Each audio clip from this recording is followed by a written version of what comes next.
I'm Danielle. As I stood in the doorway, watching the rental truck pull away with my parents' meager belongings, a sense of quiet finality washed over me. 2 years ago, I never could have imagined this moment. The family that once seemed so unbreakable was now fractured, and I was finally free from the chains of toxic obligation. It all started on a Christmas Eve.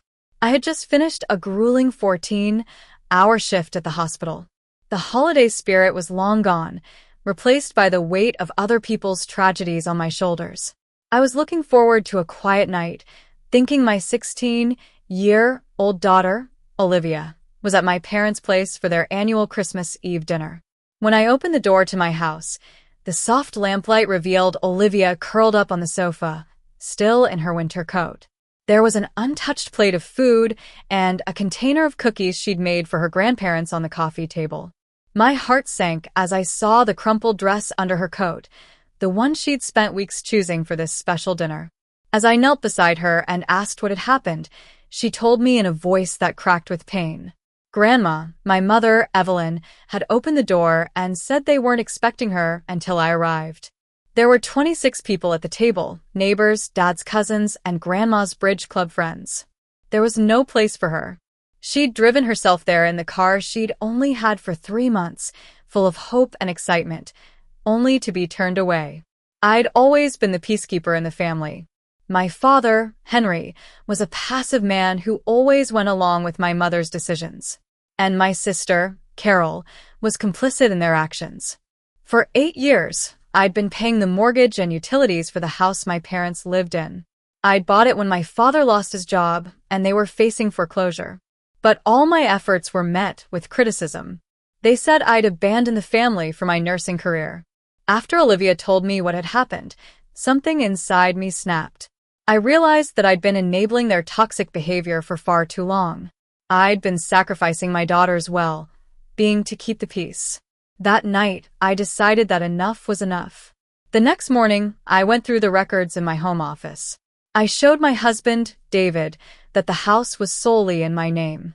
I'd paid for everything for 8 years: mortgage, utilities, property tax, and even my sister's children's private school tuition.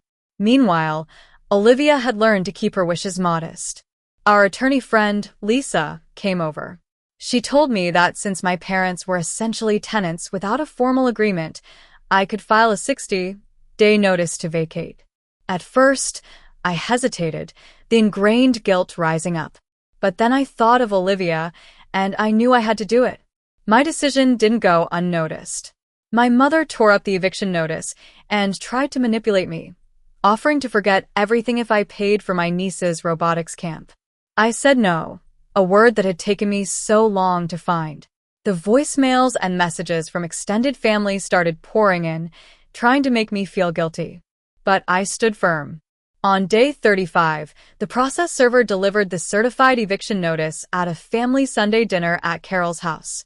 The truth about my financial support started to spread, and the extended family support for my parents began to evaporate.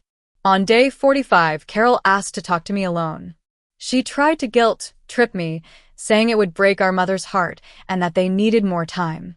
But I showed her a timeline of Olivia's exclusions from family events over the past 3 years. Her silence was the most damning thing.